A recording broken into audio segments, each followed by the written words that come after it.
Happy Thursday mga Parsi at Marcy! This is Mami Roxanne at kung di ka pa nakafollow sa aking page, baka naman. Kagabi nga nakapaglaban ako ng mga underwear namin, tapos kaninang umaga naman ay yung mga damit ng mga bata. Paputol-putol nga itong paglalaba ko dahil hinapon na nga ako maglaban itong mga damit namin mag-asawa. Hindi ko na nga rin nailabas dahil umulan nga nitong hapon.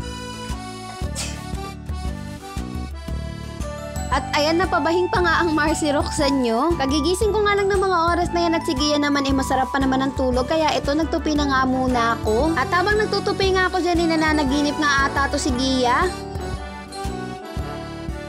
Magsesemento nga dapat ang dadigab dun sa may kusina at yun nga sana yung i-vlog ko ngayong araw. Kaso nga lang nung nakaraang day off niya na nagsemento siya ay sumakit nga yung balikat niya, tapos kinaumagahan naman para nga siyang naipitan ng ugat. At hanggang ngayon hindi pa nga rin okay yung balikat niya.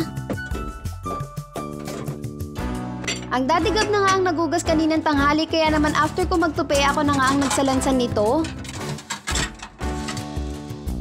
Pagkasundo niya nga kanina kay Sena, isinabay niya na nga bumili nitong gulay, macaroni at saka nitong margarine. Pati na nga rin pala nitong isang apple para sa baon ng mga bata bukas. Magluluto nga pala ako ng sopas, pero bago yan hiniwalay ko nga muna itong binili ng dadigab na gulay. Hiwa-hiwa na nga rin pala itong gulay na binili niya, tapos kinuha ko na nga rin itong chopping board para makapaghiwa na nga rin itong sibuyas at bawang.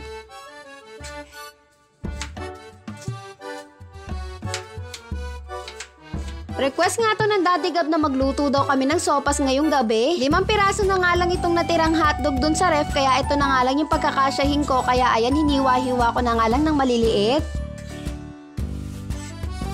At sinunod ko namang hiwain itong mga manok. Pag nagluluto talaga ako ng sopas ay sinasabay ko na nga sa pag-isa itong manok. Ang kinuha ko nga lang na parte ng manok ay yung picho nga para talagang malaman.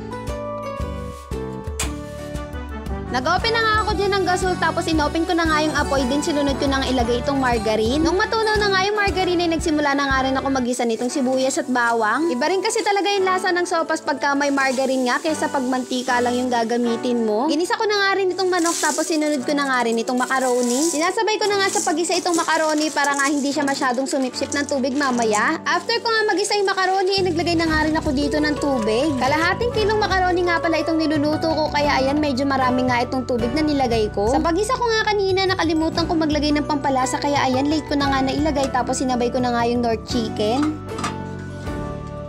Nung kumulo na nga ay nilagay ko na nga rin itong carrots at saka hotdog. Kung sa iba nga ay sinasabay ito sa pag-isa, pero ako huli ko na nga ito nilalagay.